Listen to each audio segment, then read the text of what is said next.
Hey guys, Roxbox90 here with another card in the day in the life of an EDH commander. And today we're going to do the second part of the Avacyn Restored Special, since today is, I believe, the pre-release weekend. I mean, it's Friday, so it's pre-release is this weekend. And let's go over the last EDH cards that maybe you want to try to grab up from your sealed or draft or trade or whatever. So, let's start off with Bruna.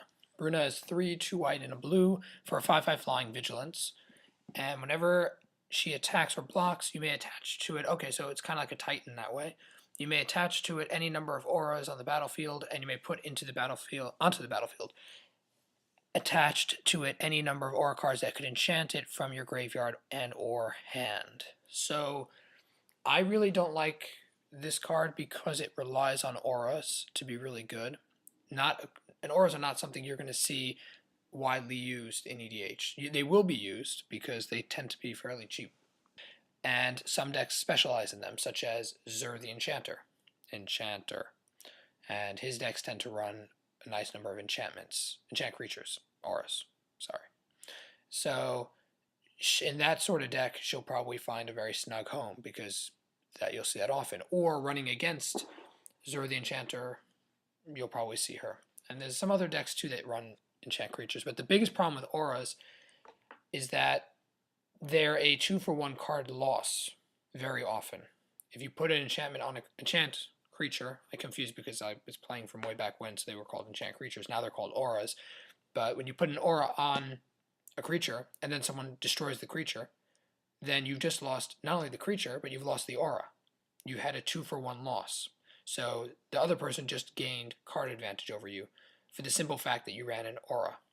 Whereas if you ran an enchantment that affected a number of your creatures or an equipment, then that sort of thing would not happen.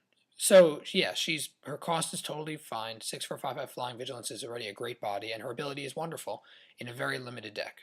So yay if you're running a lot of enchantments in your deck, or if you're playing against a deck that uses lots of enchantments. Otherwise, I guess she's whatever. She's a decent card. Next we have Gisela. I don't know if that's how you pronounce her name. She's the Blade of the Gold Knight, and she is 4 a red and 2 white for a 5/5. So a little more expensive already, but not really much. And she's flying first strike. If a source would deal damage to an opponent or a permanent opponent controls, the source deals double damage, and if a source would deal damage to you or a permanent you control, prevent half that damage.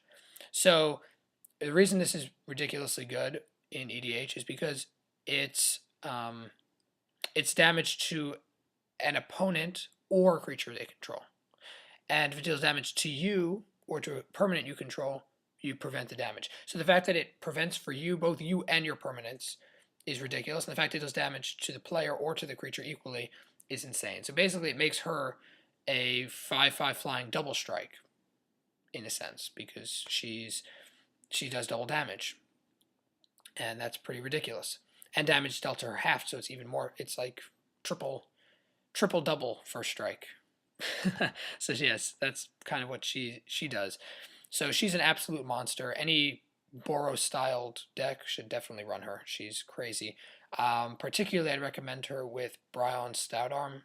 His lifelink Goblin Grenade sort of style decks would do her justice. It would be amazing. She'd just be really, really good. Being able to make his throwing creatures at players double damage all the time with a huge body and slow damage to you, so you gain enough life to hopefully set off a win condition. She just seems the perfect fit for that sort of deck. And of course, any deck has red and white should consider running her. She's just a monster piece on the field. Last up, let's go to the cheapest of the legendary angels, Sagada. I don't know if that's how you pronounce her name, but I'm going to Sagada, the Host of Herons, which I will mention the MTG Salvation. Not the MTG Salvation, the daily MTG website said that she's the Host of Herons. A heron reminds them of the class of Blade Master from Wheel of Time, which I'm a huge Wheel of Time fan, so that is really awesome. And the name is so unbelievably flavorful especially for what she does. The art is epic and amazing. I mean, all the Angels art is great, but this is my personal favorite, if you can't tell. So she's 2 a green and 2 white, so 5 for a 5/5. She's also a 5/5. That's pretty crazy. Flying hexproof, aha. Okay. And spells and abilities your opponents control cannot cause you to sacrifice permanents. Great devotion yields great reward. Okay. So pretty much she's the cheapest of them. And the hexproof makes her in some ways the best because you can't really get rid of her very easily.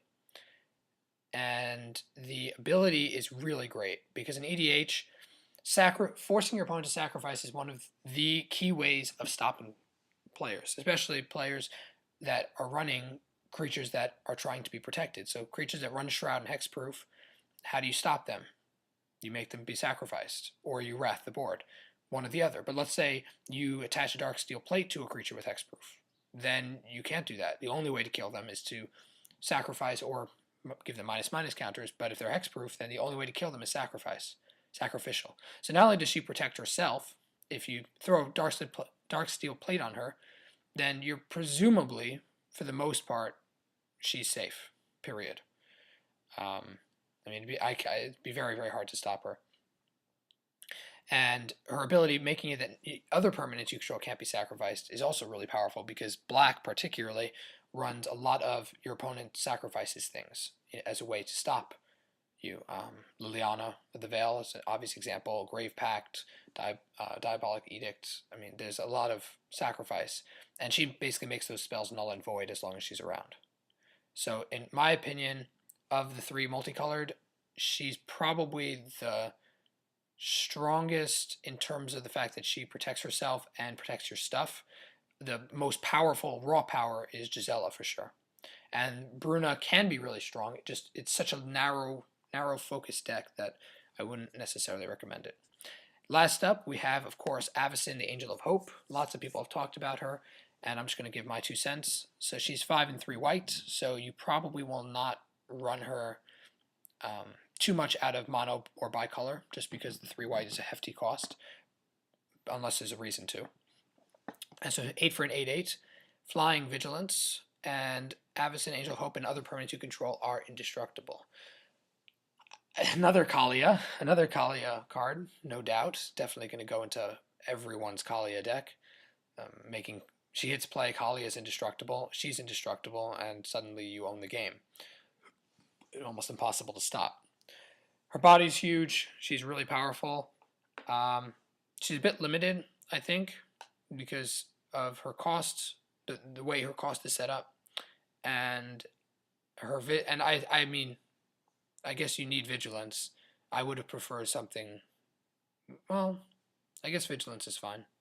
Yeah, I mean, she's pretty straightforward, very flavorful, very awesome, and yeah. So I would recommend, if you're running Kaalia, definitely run her.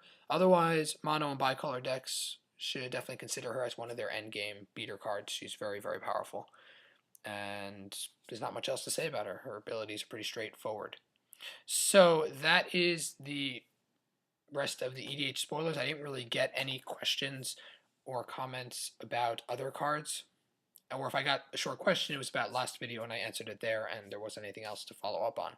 So if you have any questions about any other cards in the set, and I mean, maybe I'll find something I want to use and I'll talk more about it, but otherwise, please let me know your thoughts in general about these 4 overall awesome Angels, especially for our EDH format. So let me know your thoughts on them. I'm glad to chat with you guys by PM or in the comments. And as usual, Roxbox90 signing out. I hope to see you guys next time. Enjoy the pre-release. Have a great weekend.